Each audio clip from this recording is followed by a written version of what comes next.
In this video, we will be exploring some of the wildest, most shocking, most interesting and unique and strange World War I topics that range from strange battle tactics to incredible missions fought against all odds to strange political plots, experimental weapons, non-human soldiers, and much, much more. As always, grab a drink. My choice today for this series is plain English tea, and join me as we explore the final tiers of the ultimate World War I Iceberg. And just before we start the video, there is some new limited edition hand-drawn Halloween merch up available in the shop down below, and I just absolutely adore this. It features some of our favorite cryptids, monsters, even aliens. I absolutely love the design. So yeah, grab them while they are still available. As I said, this is going to be a limited Halloween run. Thank you as always to everyone who supports the channel, and more importantly,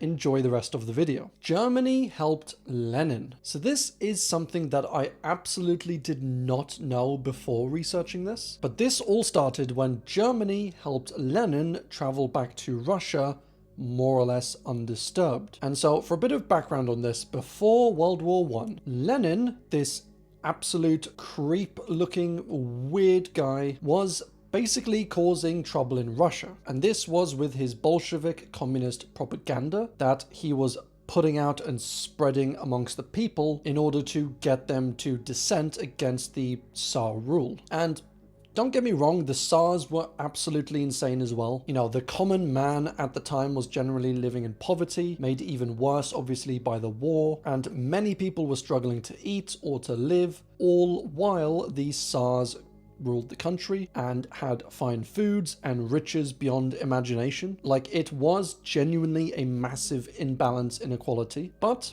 Lenin was at the time a revolutionary who spread communist propaganda in Russia. And so before the war, the Russians basically punished him, or at least the government did. And this was all before the war, and he handed out leaflets, he rallied people up, he started various clubs, basically talking about the destabilizing and overthrowing of the Tsar rule, and then the taking over of the entire country, potentially with a global communist revolution slash takeover, which they did eventually try. But because of all of this, in the early days, the Tsars basically arrested Lenin. They even ended up exiling him to Siberia on a few occasions, which is a hellish landscape to live in. And so in order to avoid all of this, you know, getting arrested business, he basically fled or self-exiled himself to Switzerland, which was a neutral country at the time. So he reckoned while he was there, he could kind of work and study and gain support from fellow socialists, all while being safe from the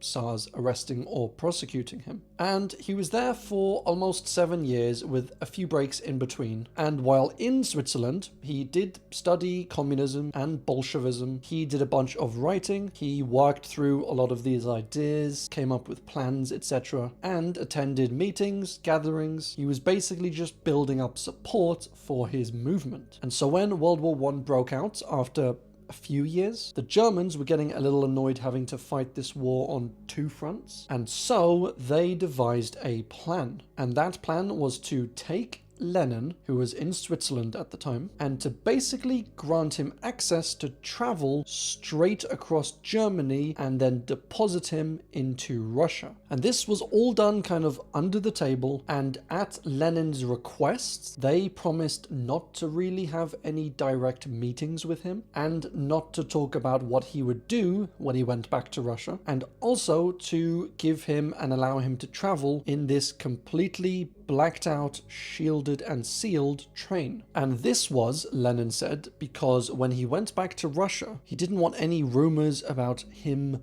working with the Germans, which were essentially the enemy at the time, as that might affect his popularity and his rise to power in Russia. But obviously the Germans knew all about Lenin. They knew he was a communist and Bolshevist. They knew he wanted to overthrow the Tsars. They knew he had been arrested on multiple occasions for sowing dissent, and so they didn't need formal meetings. They didn't need a formal plan. Lenin benefited from this because he was being transported right to the Russian doorstep, and the Germans obviously benefited from the destabilization of Russia. And it was unusual because this particular request for travel was highly unusual in Germany at the time. You know, they were at war specifically against Russia, and so for them to, out of their pocket, arrange this special train, this special transport for a Russian citizen to get back to Russia, like, they obviously had ulterior motives in doing this. But in the end, they did arrange this train. Lenin did end up going back to Russia, with even Churchill himself saying, and I quote, that Lenin was sent into Russia by the Germans in the same way you might send a vial containing a culture of typhoid or of cholera to be poured into the water supply of a great city, and it worked with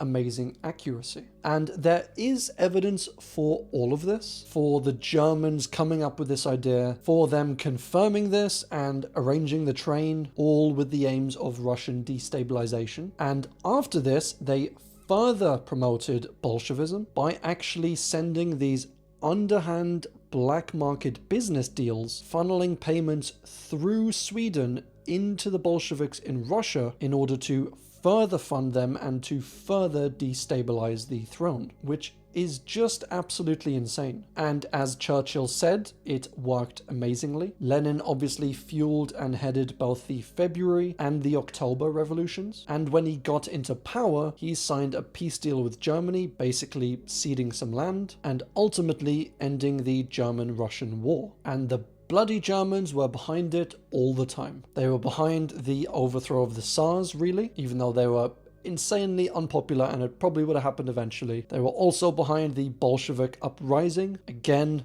indirectly, and it most likely would have happened anyway, but they definitely fueled those flames. And behind the ultimate rise of Lenin and ultimately Stalin, and I just never knew any of this.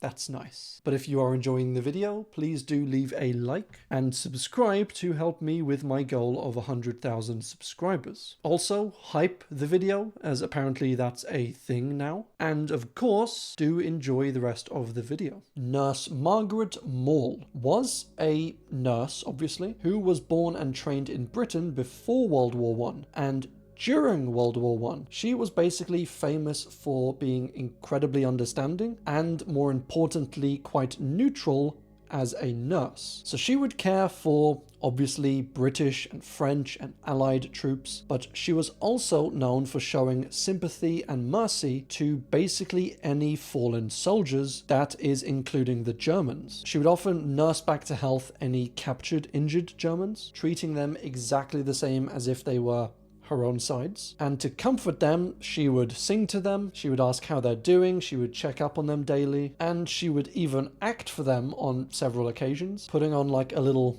theatrical show sort of thing, in order obviously to lift their spirits, to cheer them up, no matter which side they were from. And all of this was even after her brother, who was fighting on the front lines, was killed by the Germans, and still she didn't lose her faith. It didn't break her spirit or stop what she was doing. She still went right on through and saved and cared for every single soldier that she could. In 2013, there was even this old battered briefcase, or rather suitcase, that was found, which contained a bunch of Margaret's old war memorabilia, including her diaries and various letters and autographs and photographs from some of the soldiers she saved, many of whom were German. The crucified soldier was something we're not entirely sure actually happened, and this first came about as reports in Britain that an Allied soldier had been in Germany crucified by the Germans and pinned up against this barn door using bayonets through his hands and his feet, and it was just a horrific depiction. So, as almost always happens, these rumors and myths and stories ended up growing, ended up evolving, and then it became not just one soldier who was crucified, but 2 of them, 3 of them, an entire group or division of them, and then it became just the Germans are just crucifying everyone. And these propaganda posters were produced and they were circulated, which I think all definitely helped, rally up the soldiers of like, this isn't just a war between Britain and Germany, but rather this is a war between good, on the Allied side, and absolute evil, absolute depravity on the German side, which was overall quite disingenuous, quite dishonest, and not true. Most of the Germans were just normal soldiers, often kids, a lot of them, who were fighting for their country the same as any British soldiers might have been doing, or French soldiers. It wasn't quite the war of ideology that World War II was, but this sort of rhetoric, this sort of propaganda and depiction did work to increase conscription numbers within Allied countries, even though, as I said, we're not sure how many, if any, were actually crucified. The mystery of Celtic wood is partly a mystery, partly not a mystery, which will make more sense in just a little bit. But this covered the 10th Battalion of the 1st Australian Division, who in and of themselves were a fearsome fighting force known especially in Britain as the Terrible 10th. Not terrible as in awful, but terrible as in causing terror in the enemies. And they were skilled, they were effective, efficient, brave, and around this particular time they were tasked with the taking of the Celtic Wood, which was in Flanders in Belgium, which was at the time controlled by the Germans. The British had performed multiple raids over the past few days without honestly much success, and so they thought, right, let's send in the Terrible 10th and just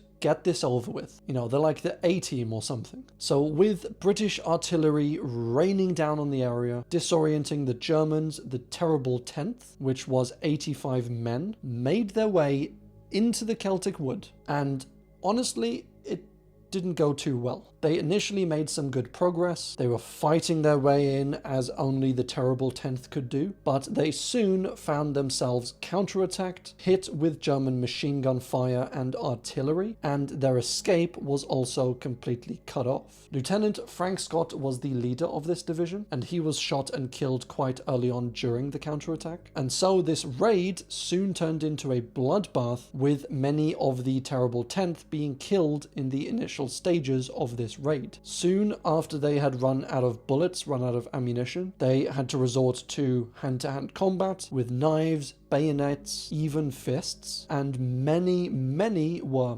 injured, killed, with one account noting how one of the sergeants, Sergeant William Cole, tried to fire a flare to, signal to the division that it was time to retreat, that their position was overwhelmed and they couldn't fight on. And I will let you listen to this quote from one of the privates who experienced this all. And this was written by Private Rhodes. William Cole was with me. It was in the early morning on the 8th of October. We made a daylight raid on Celtic Wood. Cole was a sergeant, and he was to give the signal when to return. I saw him put up a flare, and immediately afterwards I saw him shot and he fell dead. I was about 10 yards off him, and I think his body would probably be buried by the 32nd Battalion, which relieved us. But despite all of that, the mystery behind the raid of the Celtic Wood was that so many of the soldiers in this division were in the end just completely unaccounted for. After they made their way out, their leader, Frank Scott, had been killed, a bunch of the high-ranking officers had been killed, and of the 85 men who started the raid, only 14 would return alive and well. A few more of the men were later found in the wood, but as many as 37 men, almost half the division, were just completely unaccounted for and were never found. The Germans themselves had no record of this raid, and so we weren't able to see what happened on their end, whether these men were captured or killed by the Germans or taken as prisoner, for example. And while some theories say that they slipped into a back room, another dimension, or that they were abducted by aliens or something, I think really the most likely explanation is also the most gruesome one. And that was that during this war, during World War II, or rather during World War I, I'm getting a little bit ahead of myself, but during World War I, sometimes these battle sites were absolutely brutal, and the soldiers may very well have just sunk into the mud, or been lost in the overgrowth, or horrifically were just blown to bits with heavy artillery and mortar fire. So in my mind, it's not really a mystery, but it is still an absolutely brutal raid, and the outcome of this raid, was basically the loss of the majority of one of the most skilled, courageous, and terrifying groups of men in the entire First World War. Walt Disney's newspaper. So this is a very interesting one, but Walt Disney, the man behind all of these fantastic cartoons, these films, characters, Mickey Mouse, Donald Duck. Well, he started his life in the years before World War I, obviously, from between the ages of 9 and 15, when he used to deliver newspapers for his dad. And he would be up at sometimes 3 or 4 a.m. He would do a paper round before school, and then go to school, and then leave early to do his evening paper round. So he was working like an absolute tank all before he turned 16. And come World War I, when he was only 16 years of age, he tried to join the war, but he was rejected because you had to be legally 17 years old. So with the support of his mother, he actually faked his birth certificate or his identification. He made himself appear older, and so he was able to then join the army. So at 17, he flew over to France, and this was in December of 1918, with the war ending technically in November of that same year. So he basically arrived just after the war had ended, and he served 10 months in France working with the Red Cross, basically doing some post-war work, i.e. not in combat. But while he was over in France, he took inspiration obviously from the French towns, with some of his later films, Beauty and the Beast, Pinocchio, Sleeping Beauty, Cinderella, etc. All classic films made by Disney and based in Europe. And since he had been a cartoon for a few years now, working for his high school newspaper, he spent some of his time while he was out there making little sketches of the war, drawing things that he saw, making essentially cartoons. He had these little characters. He would come up with like jokes on the drawings, little dialogues back and forth, and he would sometimes send these to some of his friends back home. He would sometimes send them to his local newspaper, as well as to a few other newspapers around the country, and he would send them also back to his school newspaper. And honestly, when you look at a few of them, they are pretty interesting. But as I said, he spends roughly 10 months out there making friends, working, helping out the local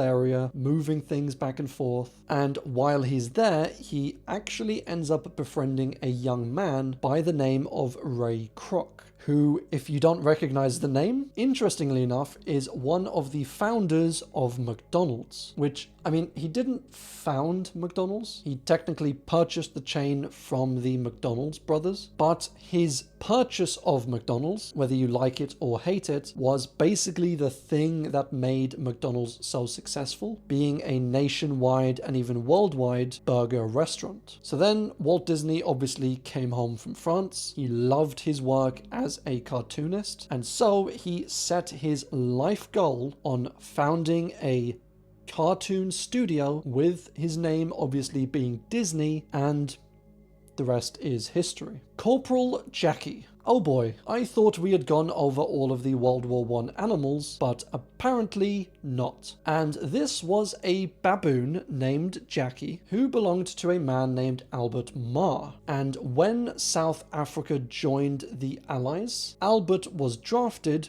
and so was Jackie. Like, he was literally a baboon drafted officially into the army. He received a uniform fit for a monkey. He received rations. He received various orders. He was taught how to salute his superiors properly. And he also did work on the front line, serving on the Western Front for a good 4 years. And he was trained to kind of keep a lookout, especially at night when human eyesight just wouldn't cut it. Monkey eyesight proved invaluable. And he would often notify other soldiers of like sporadic German movements around the dark. He also helped with general labor tasks, with moving things, and on occasion actually went over the top into no man's land with his fellow soldiers. But in 1918, he was wounded by shrapnel fire, which severely damaged his right paw and obliterated his right leg, which he had to get later amputated. But for all of this, he made it home in one piece, minus a leg, and was given the Medal of Valor and the Pretoria Citizens Service Medal, as well as being promoted officially to corporal with several stripes showing that he was wounded in battle, he served for 4 years, and he had exemplary soldierly behavior. Tier 6, Attack of the Dead Men, was a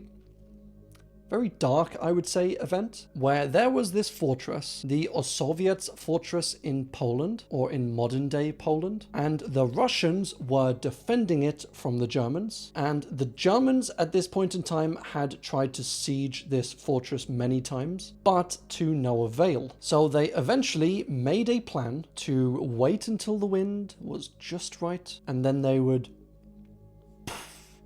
launch over gas grenades all over the fortress, basically gassing everyone out. And then they would launch artillery strikes at the fortress, and then eventually they would have soldiers go in and to kill anyone who might have been left over. And they thought at the time, this is absolutely going to work. Nobody would survive constant artillery fire, gassing them, everything. But how wrong they were. So they went along with their plan. They gassed the fortress, they smashed it with artillery, but when the German soldiers went in to take the objective themselves, they were met with a gruesome counterattack. Because although the gas killed hundreds of Russian defenders, the remaining Russians, around 100 of them, had planned under the command of Lieutenant Vladimir Karpovich. They had planned to wait it out, to hide from the Germans, and then suddenly get up, with many of them coughing out blood, eyes red from the gas from being bloodshot, bleeding from their nose, just absolutely bloodied and destroyed. They got up and launched a devastating counterattack on the unsuspecting Germans. And this did work. It completely caught them by surprise, and it forced the Germans to retreat and to run back despite having a large numbers advantage. And this was at least partly because from the Germans' perspective, they had killed all of these Russians, and yet here they were, seemingly having risen from the dead, bloodied, wounded, bleeding from the eyes and nose and mouth, like they were using some sort of black magic or something. And this ended up actually winning them the battle, or at least the short-term battle. They still held the fortress, but did have to give it up eventually just because the lines were changing. The Russian army couldn't really defend this area any longer, and so it was kind of pointless in the end, but they did absolutely do their job. They held the position, and it must have been an absolutely terrifying sight to encounter.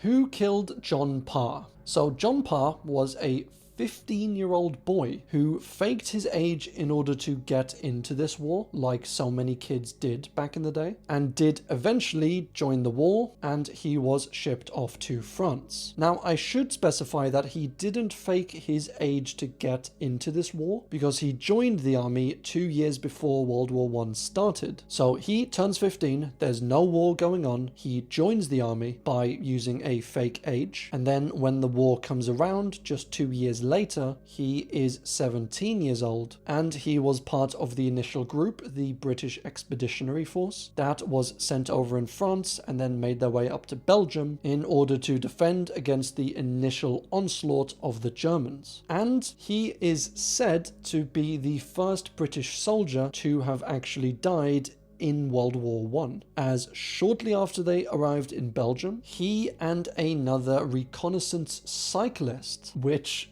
yes, they did exist in World War I, just people on bikes who were basically the scouts of old, on horses, and they would ride out really far, see what was going on, ride back, deliver some intel. But they, as the story goes, were initially sent out. It was John Parr and another cyclist, and they had unknowingly, apparently, entered a German area, and John Parr was shot when the Germans spotted him. The other cyclist did manage to get away, to get back to base, but that is how the story goes. And there isn't really too much evidence for this, and we're not entirely certain on, whether this was a case of friendly fire or whether he was just lost and unaccounted for, perhaps dying at a later date, or whether he truly was the first person, at least the first British person, to die in World War I. And very interestingly enough, the last soldier to die in World War I, or the last British soldier to die, also died in Belgium, around 2 to 3 miles away from where Parr was said to have died. And what's even stranger is that John's body and the body of the last man who died, Private George Edwin Ellison, were and still are buried directly opposite from one another, literally only a few feet from one another, in the Symphorium Military Cemetery near Maule in Belgium. And this was completely by accident. The fact that these two soldiers were the first and last to die in the war wasn't exactly known at the time. It was only figured out later. And the cemetery that buried all of these men, they didn't bury these men or arrange them in any particular order. It was just lay anyone down anywhere, and it actually happened to line up like this, with the first Brit to die for his country and the last Brit to die for his country in the same war, many years apart, were buried just a few feet away from one another. The Kinmel Park Mutiny was a mutiny that took place in Kinmel Park, and that is all you need to know. Next entry. The crew of the Zebrina refers to a ship that was... Well, okay, if you insist. This was an event that happened just after the war ended, and this is when troops from all over the world were slowly making their way back home to, their respective countries. But obviously, they couldn't just catch a flight or even a boat back home often. This had to be done all above board, through the military, and so since this took a little while, you had cases like this where a bunch of Canadian soldiers, around 15,000 in this particular camp, were brought back from the European continent. They were brought to a safe area in England, in Wales, and they were all being housed there in these barracks, waiting to be shipped back home to Canada. And it was, I would say, very slowly and inefficiently done. The war ended, they were shipped up to Wales, and then a week passed, 2 weeks passed, 3 weeks passed, a month passed, and then 2 months, and then 3 months, and all the while, these soldiers were living in these cramped conditions. They were living on half rations. Their pay was also reduced. They were freezing most of the time. It just really wasn't very fun. And so, as you do, after 4 months of being in these barracks in these conditions, around 1,000 of these soldiers mutinied and started a riot. They destroyed quarters, they attacked people, they knocked over food containers, and just caused general mayhem and destruction. And I don't think it was their intention to kill anyone, but still, however, 5 men ended up dying as a result of these riots, with at least 21 men being wounded. In the aftermath of this riot, 78 soldiers were arrested, with many of them standing trial and being convicted of either starting or participating in this riot, and of course of mutiny, and received sentences ranging from around 90 days to 10 years service. But after all was kind of done and settled, many of the soldiers ended up being shipped back to Canada within the month, raising the question, obviously, of were these riots effective, or was the timing of them being shipped back just a coincidence? The crew of the Zebrina refers to a ship that was found, the Zebrina, that was delivering fuel, specifically coal, and shipping it from here in Falmouth, England, to here in Saint-Brieuc in France. And after just 2 days at sea, it was instead found here, washed up ashore, with the entire crew, captain and all, being nowhere to be seen. and it was honestly a very strange disappearance. The ship itself didn't really seem to be that much damaged. It was still floating, obviously, the hull was still intact, there were no major fires or destruction found on it of any kind, and as I mentioned, she was only on her journey for around 2 days. You know, it wasn't like the crew was stuck out in the open waters for like 2 weeks or something, and they had to eventually abandon her. Like, it was a relatively short trip, all things considered, in a relatively calm part of the sea, and they couldn't find any of the crew, no notes or letters left behind, no messages sent or signals, and no rafts taken away, just nothing. The ship's logs noted that they left the port in Falmouth, and there was no additional or later information after that. So as far as theories go, there aren't really too many, but one interesting one that I read was that this ship was ambushed by a German U-boat, you know, basically a submarine with guns, and the theory goes that this U-boat fired missiles at this ship as it thought perhaps it was a military ship, but because of the shape of this particular ship, in that its hull was quite flat, so instead of coming down like that, it was a lot more shallow, it was a lot more flat, so perhaps these missiles just ended up going underneath it. So then the theory goes that after firing and missing these missiles, this U-boat surfaced, it pointed its guns at them, you know, threatened to blow them up if they don't comply with the soldiers, and so the captain and his crew just ended up going along with them. So again, according to this theory, the men were all taken onto the U-boat, the Zebrina was left in the open waters, ended up drifting along before washing up on shore, and either the men on the boat were killed in the U-boat, maybe they were just shot on the spot or something, or they were captured as prisoners of war in Germany and never ended up making it home, or for whatever reason, the U-boat itself ended up being destroyed. You know, maybe a British U-boat ended up firing missiles at it, and then it sunk down to the bottom of the ocean, carrying along with it the captain of the Zebrina and all of his crew, which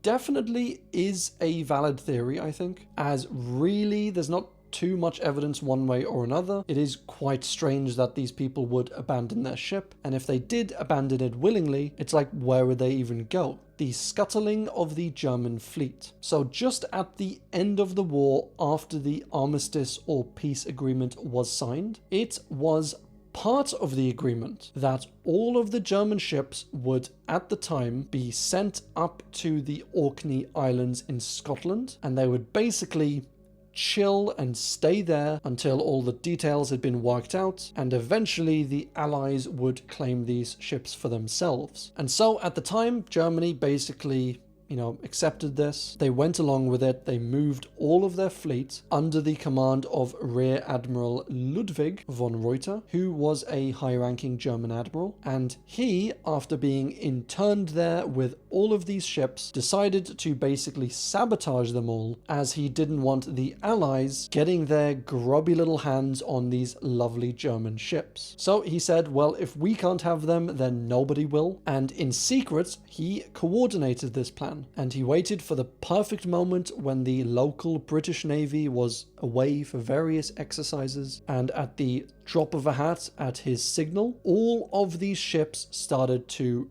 open up the floodgates, started opening up the water cocks, which that's the actual name for them. They're like little taps that's supposed to let water into the ship, which is sometimes used to like cool down machinery, that sort of thing. But they opened them all up. They opened all the water stopper doors. They smashed pipes all over the place. And due to the swiftness of this plan and the secrecy with which it had been started and performed, the British were unable to see what was happening basically until it was too late. They came back from their exercises, they saw some of these boats kind of slowly sinking, and they were like, wait a minute, we didn't have sinking ships when we left. And so even though they did board some of the ships. They did force all of the Germans to basically submit and to stop what they were doing. This resulted in the eventual sinking of 52 German ships, all sunk within about 5 hours. And this included battleships, battle cruisers, light cruisers, making it the largest single-day loss of ships in naval history. And there were various other ships which were saved or that weren't attempted to be sunk because they were beached, meaning they were up on the sand. You can't really sink that anywhere. But as I said, the British boarded a bunch of these ships. They ended up killing 9 German soldiers and wounding a further 16. And after all that was basically the end of the case. Many of these soldiers were taken as prisoner, but most were eventually just sent back to Germany after the war. And the admiral was also taken as prisoner, and he was kept in England for a few years before also just being sent back to Germany. And from the German perspective, he was seen as quite honorable, quite patriotic, and this all meant that the Allies basically got a lot less ships in the divorce. The SM-UB-85 Sea Monster. So the SM-UB-85, super cool sounding name by the way, but this was a type of German U-boat, and it did have a crew of around 34 men. And on the 30th of April 1918, this U-boat was spotted by British Navy forces floating around on the surface near southwest Scotland. So as you do, you fire some depth charges at this U-boat, and these depth charges did miss, but this kind of scared the Germans. They quickly tried to submerge, but upon trying to submerge, this U-boat started to flood, and so they had to kind of sheepishly, come back up to the surface, almost sinking themselves, and they ended up surrendering to the British. Now, that's the officially proven story, but when they were asked, when the crew was asked why exactly the U-boat was just chilling on the surface, out in the open in Scotland, easily spotted by the Navy, they said that the night before this, they were attacked by a vicious sea creature. And they said that it was this strange beast with large eyes, a horned skull, this small, creepy head, and sharp, horrible teeth. And they said it attacked the U-boat underwater, forcing them to surface and then get to the deck and basically fire machine guns at this creature until it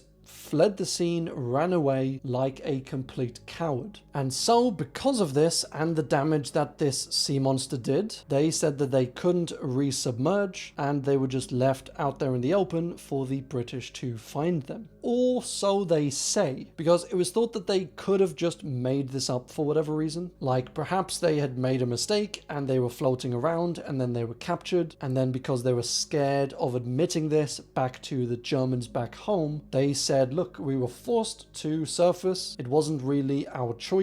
We were attacked by this massive, crazy sea creature. But either way, we don't really know. Bertha Trost. So she was an interesting individual in World War I, and she was born in Germany. She married, then she had a kid, and then she moved from Germany to London in 1895. And she was quite a well-to-do individual, known for dressing nicely and for running a beauty salon and an antiquarium, which is not the same thing as an aquarium. But strangely, she was also known for allowing some of her rich clients to run up various debts, and she wasn't really too fussed about them paying it back on time, if at all, but she would say don't worry, it's on the house, you don't need to pay me back for that, but you have to, in exchange, give me some juicy gossip. And so she did often forgive some debts. She also often exchanged those debts for information or meetings with famous people or connections, etc. And so when World War I started, Bertha knew that her son in Germany had joined the army, and she heard rumors that he may have been captured by the British and he may be being held somewhere. And so she used some of her influence in trying to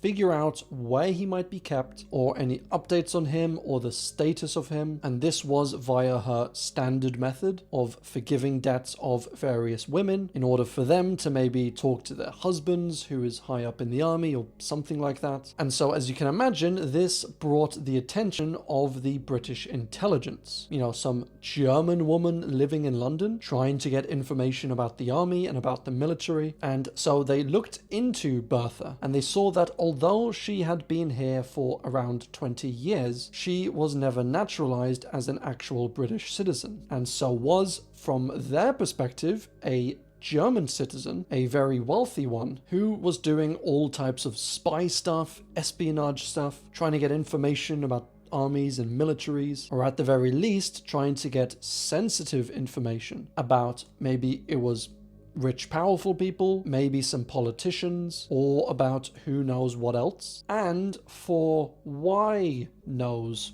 what else, for why. And this was seen as a big no-no from British intelligence, so they basically classified her as an undesirable and suspected German spy, and they never officially charged or convicted her, like what happened with Mata Hari, but they basically just confiscated all of her businesses, all of her shops, and shipped her back off to Germany. And that was it. The artist J.M. refers to a British artist, or at least this amateur artist, who was likely stationed on the front lines, likely served in the Royal Regiment of Artillery, but we don't know exactly who he was. He wrote these 2 volumes of these sketches, which are honestly pretty good drawings. There's some pretty funny ones, some witty ones, some of them are quite insightful, and they are dedicated to his daughter Adele. But although we have these sketches, although we have the name apparently of his daughter, we still don't know who JM is, or what his initials refer to, or where he lived, or if he had any family, obviously outside of his daughter. But we do know he was very, very likely British, just because of the regiment that he served in, and the fact that a bunch of his drawings have British humor, you know, certain references or cultural references that would have been popular only in Britain at the time. And we think it's very likely that he survived the war, as there were some sketches actually dated to 1920, but outside of that, we don't really know much else. German Corpse Factory is mainly a propaganda campaign started by Britain in World War I, and that was the rumor that Germany was basically taking corpses, both Allied and German corpses, and processing them in their own factories, doing stuff like crushing up their bones and burning the soldiers' skin and fat in order to use in candles and for fuel, and also they were cooking and eating their own soldiers' flesh. So yeah, this, as you can imagine, seemed to be very brutal. It was an intense piece of propaganda with almost no evidence behind it, and it was obviously designed to dehumanize the Germans, turn them into monsters, turn them into evil creatures, and to gin up patriotism all across Britain and as well across the Allied countries, and to get young men mainly to sign up to the draft and to fight in this war. And it should go without saying there was no real evidence for these claims, and that very likely the Germans were just disposing of corpses like any other country. But that's propaganda. Maffia, which I'm sure is just a typo, but Maffia with 2 F's is just the way that Maffia was written in early Italian spellings, or even in Dutch ones. And so this entry very likely just refers to the Mafia's influence during World War I, which was honestly quite massive. And at the start of the war, as you can imagine, people were impoverished, they were starving, poor, hungry, desperate, and the government and the army badly needed money, resources, food, bloody horses, donkeys, chickens, and this was obviously the Italian army. And so the Maffia at the time sort of saw this as a opportunity that they could take advantage of, and they were constantly able to lend certain people money. They were able to buy animals or munitions or what have you off the black market and then sell it at really high prices to the army. And this continued throughout basically the entire war, with the Maffia taking advantage of all the desperation and chaos that was the First World War, and they earned a ton of money through all of their black market dealings and intimidation. And so after the war, with the rise of Mussolini, he saw the Maffia as a giant threat and thought, we just absolutely can't have them in the country, so he started to crack down quite heavily on them. And this was through arresting them, torturing them, killing them, and eventually, in turn, this led to a lot of them fleeing the country, notably over to America, and led to the whole Irish-Italian Mafia sort of wars and gangs that you often saw on the east side of America.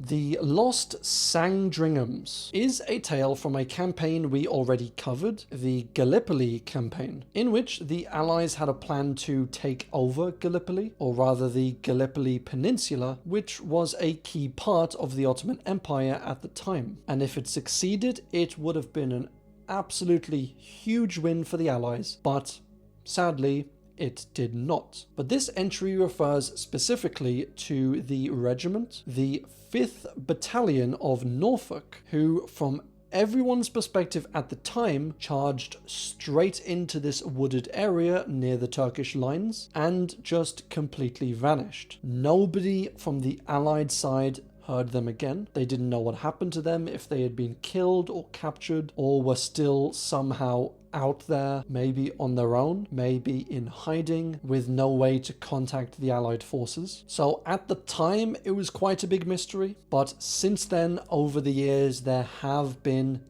multiple bodies found, different uniforms and insignia, etc., with a bunch of them being found in this large grave, implying that they were very likely ambushed, attacked, overwhelmed, and sadly all died, with a few of their bodies being buried perhaps somewhere else, a few of them being obliterated with artillery, and more still being buried in this large grave. There were some theories about, alien abduction or divine influence, but as I've said in a few previous entries, I don't think you need to ascribe that sort of explanation for cases like this. I mean, World War I was absolutely brutal as it was, and stuff like this seemed to happen more often than not. Boomerang grenades, which I don't really think you'd want those things coming back at you. Kind of defeats the whole point of throwing a grenade at the enemy. But actually, this was a proposed weapon in World War I that was designed and championed by an Australian engineer named Garrett Russell. And it was based on a hunting boomerang, which aren't actually designed to fly back at you, which is reassuring, but they are used often as a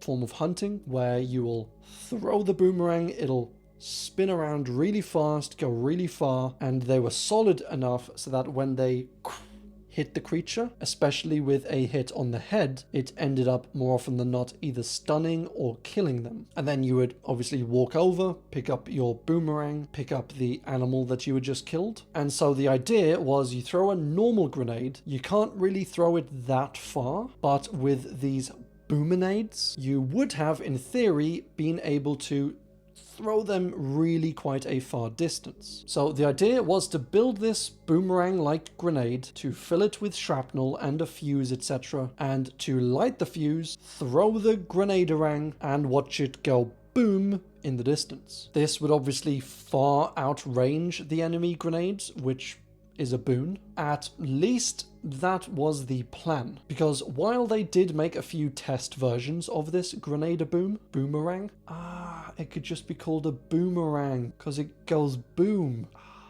But it was never brought into proper usage because it was deemed really just too hard to really use effectively. In order to throw it really, really well, you had to be quite handily trained, and I'm sure if you were a proper Aussie mate, shrimp on the barbie sort of fella, you could maybe hit a few of these boomerades. But for the standard soldier, they were deemed as just way too much training required to throw them properly. More often than not, they would just really not go very far, or they would hit some allies or something. And so the standard ball grenade that you just throw like a cricket ball or a baseball, that was seen as much more intuitive of a grenade. And so the boomerang never really saw any action in the war. The British opium cigarettes. So opium in Britain, often in the form of opium pills, cigarettes, or tinctures, was somewhat popular in the 1800s, but had slowly been outlawed starting with the 1868 Pharmacy Act and more strongly with the 1908 Act, which basically said, look, you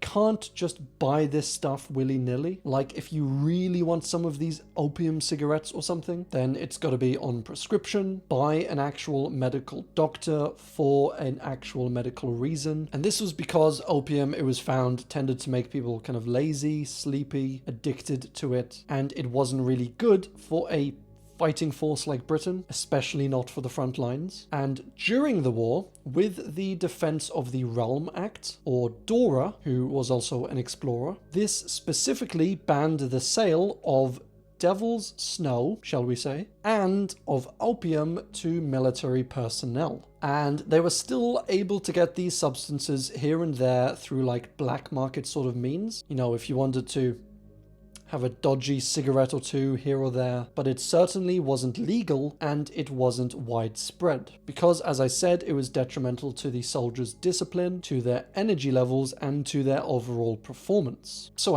what's that? Damaging to energy levels, performance, and discipline of a soldier, you say? Well, this sounds like a bloody good time for some psychological warfare. And so, in 1917, British General Edmund Allenby decided to give the order to airdrop thousands of these opium cigarettes over Turkish positions in Palestine, specifically where the Turks were known to look for tobacco, to kind of search and rummage and forage for it. And the idea was that these troops would find these cigarettes, they would end up smoking them, becoming addicted, becoming lethargic and lazy and undisciplined, and it would basically ruin the Turkish workforce and give the Brits the leg up in the war, which is one hell of a plan. And I do generally love quirky war tactics like this, and the outcome for this particular one seems to be kind of a mixed bag. The British sources say yes, these crazy Turks just smoked it all up, and then we won the battle and it was happy days for everyone except the Turks, whereas everyone else kind of says, you know,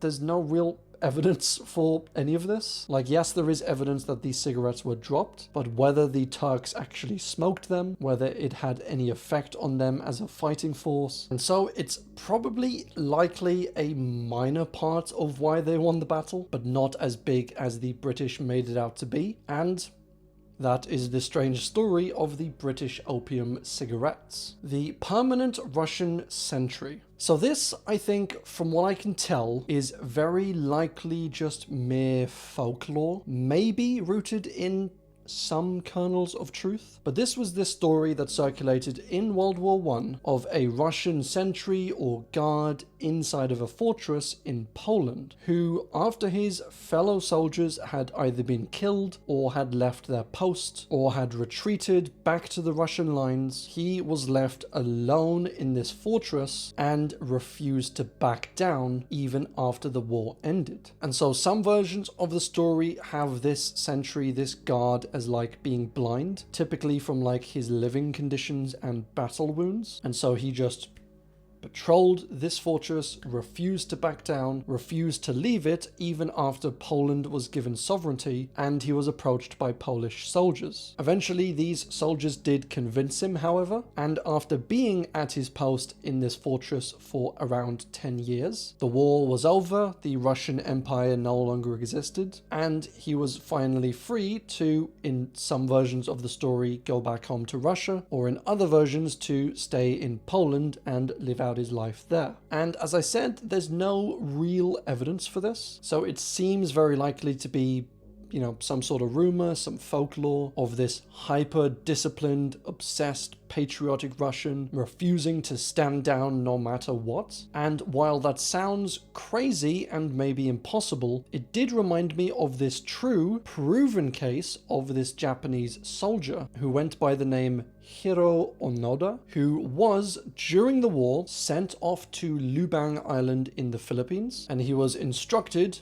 by his commander to stay on this island and just basically cause mayhem. It was a guerrilla warfare sort of role where he was told to shoot people who came nearby him, to hold down certain forested areas, to randomly explode little places, and to steal things all over the place. Just as I said, basically cause mayhem. And he did this for 29 years after the war ended. He was originally sent to this island with 3 other men, and when the war ended, these men basically didn't believe that it had actually ended. They thought that this was all lies and propaganda in order to get them to give up their position, and so it wasn't until 1950 that one of these men surrendered, and in 1954 one of them ended up dying, with the very last one dying in 1972, meaning that at this point in time, Onoda was all alone, just holding out this area, living on his own on this island. I mean, he wasn't on his own, because there were many other Filipinos living on the island. But in terms of the men that he came here with, he was all alone. He was living off berries and fruits and animals that he had hunted and rice that he had stole from some of the locals. And so, a full 29 years after the war had officially ended, during this entire time, they were dropping flyers over him saying,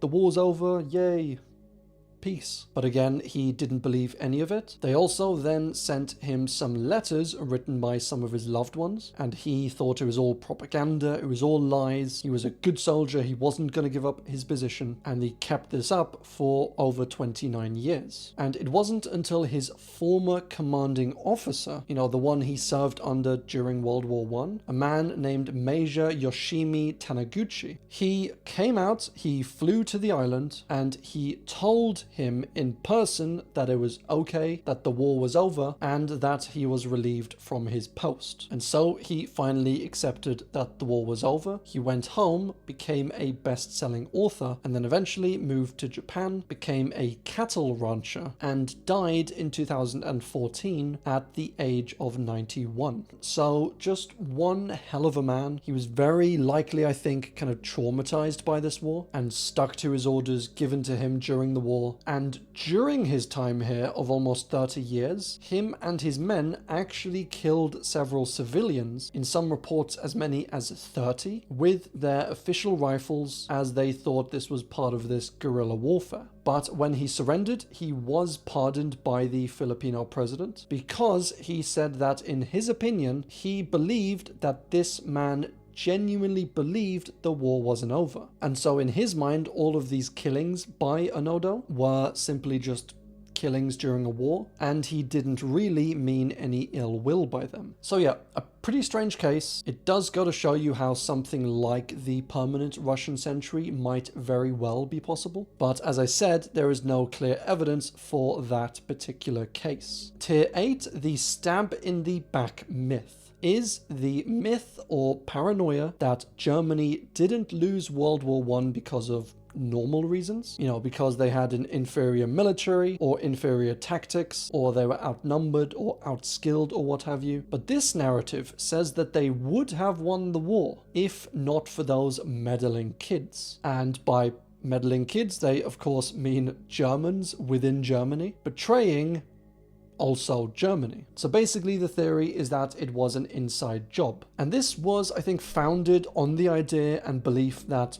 Germany hadn't really lost World War I, and they were holding up their side on the Western Front. They hadn't been pushed back into their own country, and that this whole peace deal, the armistice, the German surrender, was basically brokered and arranged way too early, before Germany had like a real fighting chance in the war, and it was done by people inside Germany who wanted Germany to fall. And this theory typically blames like socialist politicians within Germany and communists, and of course Jews, which I'm not saying you should blame Jews. I'm saying at this time in Europe, especially Germany, as we saw with World War II, Jews were often the scapegoat for things like this. And so, as you can imagine, with Germany losing the war, yet never being invaded, which was an important part of the mission during World War II, like even though Germany had lost the war, the Allies still decided to fully march with their armies into Berlin and take over the capital city, because they hadn't done this in World War I. Germany still kind of had its borders, and then they just agreed to a defeat. And so for a lot of the people living within Germany, they didn't see any enemy soldiers or enemy forces, and so it helped them buy into this idea of Germany never really lost. But during World War II, when you have all of these Russians and British and Americans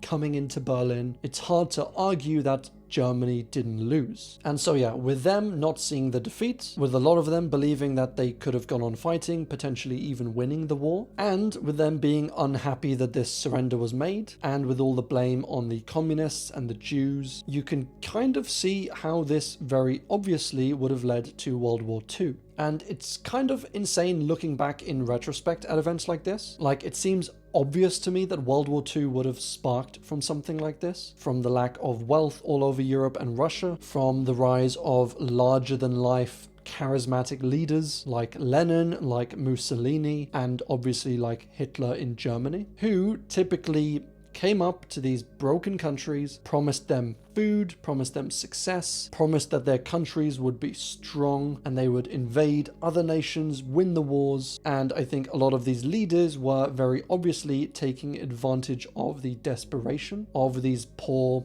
starving, hungry people. The Hound of Mons is a tale. Whether true or not, I will leave that up for you to decide. But it tells of 5 men, including a captain, who went out to patrol no man's land one night and simply never returned. Their bodies were found a few days later, but instead of being blown up by shrapnel or riddled with bullets, their necks were instead ripped apart by some sort of vicious creature.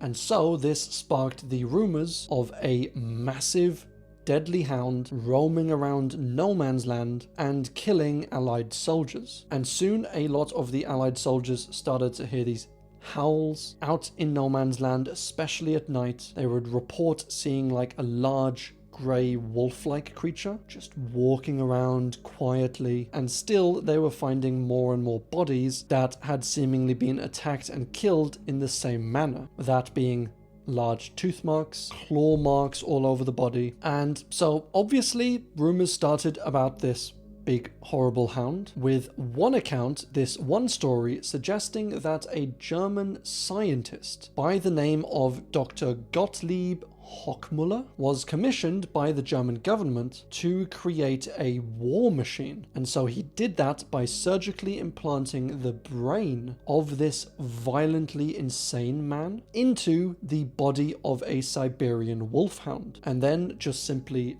letting it loose onto the battlefield to attack and kill whoever he may. And I don't think that's exactly how biology works, and I definitely don't think we had the technology then to do bloody brain transplants between species. But either way, that was the tale of the Hound of Mons. Prince the dog. So I thought we were done with heroic dog or animal figures in World War I, but apparently not. And Prince the dog may just be the most insane one that we've covered yet. And he was a half Irish Terrier, half Collie, who was owned by Private James Brown in County Cork, Ireland before the war started. And he joined up to the British Army at the start of the war and went off to France, as his wife also left Cork, but instead went to live with Prince the dog in London. And so at the time you have James in France fighting on the front lines, and his wife and little Prince the dog over in London. And then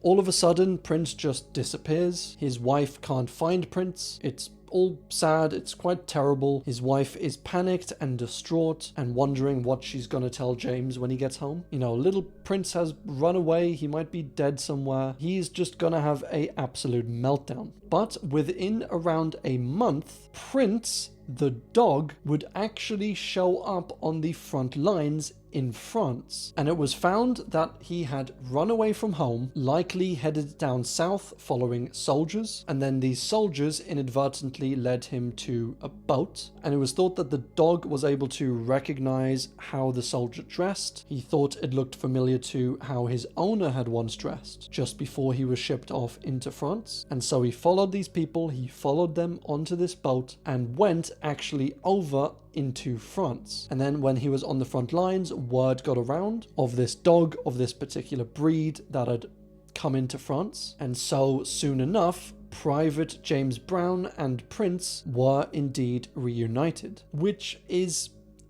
just insane. And when he arrived, he didn't laze about, he got straight to work. He started to kill rats in the trenches, reportedly killing up to 137 rats in a single day. And he did the general dog stuff, barking at enemy movements or artillery whistling or gas or what have you. And he ended up returning to England in 1919 after serving on the front lines for 5 years. And he lived with his family there for, sadly, only 2 years before he died from exhaustion chasing a mouse, which, if there's any way for Prince to go out, that surely has got to be it. California's war on squirrels. So, as you can imagine, during the war, food was very much an important resource. And so what do you do if you have a little critter, say, something perhaps like a ground squirrel, who is typically known for eating up all of your precious food? Well, of course, you declare war on it. And this is what the governor at the time, Governor William Stevens, did. And in the last week of April in 1918, he declared it Squirrel Week, saying to all citizens, especially school kids, which is a weird thing to get school kids to do, but he basically said to them, if you see a squirrel, that was what he said. And so there were posters put up all over the place. There were leaflets handed out like it was a school fair or something. There were rewards set up for like which schools killed the most squirrels. And at the end of the week, over 104,000 squirrel tails had been submitted as proof of all of these killings, meaning that there were at least that many dead, perhaps even being upwards of like 200,000 killed. And this all didn't just stop at Squirrel Week. It basically carried on throughout the entire rest of the year, with thousands more squirrels facing their fate at the hands of these organized gangs of school children, armed with air rifles and slingshots and squirrel traps and even poisonous gas, which, I mean, if it's life or death, if it's us or the squirrels, then yes, of course, I'm gonna go with humans. But this seemed like an insane campaign. And they're just so cute. Look at the little squirrel. But this story doesn't just end there, because there was also propaganda released depicting squirrels as the enemy, like literally. They depicted them as German soldiers wearing these German military uniforms, even including like the little spiked helmets and iron crosses. And so yeah, this is just an insane part of history that actually, in reality, probably saved the lives of thousands of people, whether it was men on the front line or citizens and civilians back home, just due to how much food they actually saved. But yeah, that is the Squirrel War. The wild men of no man's land. So we will end this iceberg with a bit of a strange entry, perhaps rooted in fact or reality or myth and legend, and as always I will let you decide that for yourself. But this was the tale of the wild men of no man's land, which were these strange, dark figures who were seen running around between the two enemy lines, or rather between the two trench lines. You had the Germans on one side, the Allies on the other, and then this whole space in between was apparently where these wild men lived. And there were reports, of course, of these strange screams in the middle of the night and of gunshots coming from no man's land. And also, as I said, these strange figures that seemed to be walking around in the dark. And then when they were approached, when they were investigated, they just disappeared. They were fugazi,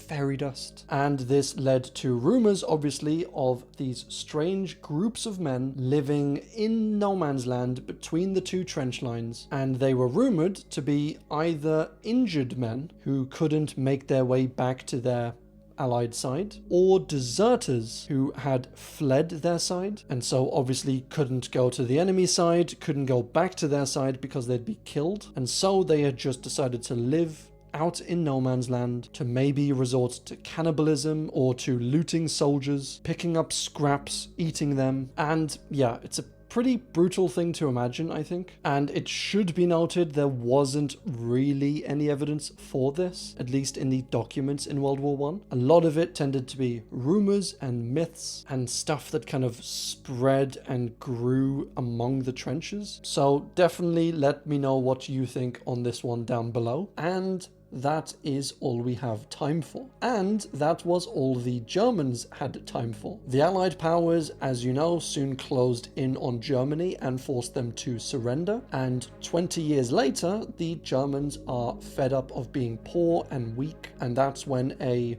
well-spoken man with some horrible, crazy ideas starts to surface, and soon he comes to power. He starts building up the military, then invades Poland in 1939, and that soon kicked off the next Great World War, which we will cover in full in the next video. And as always, thanks for watching.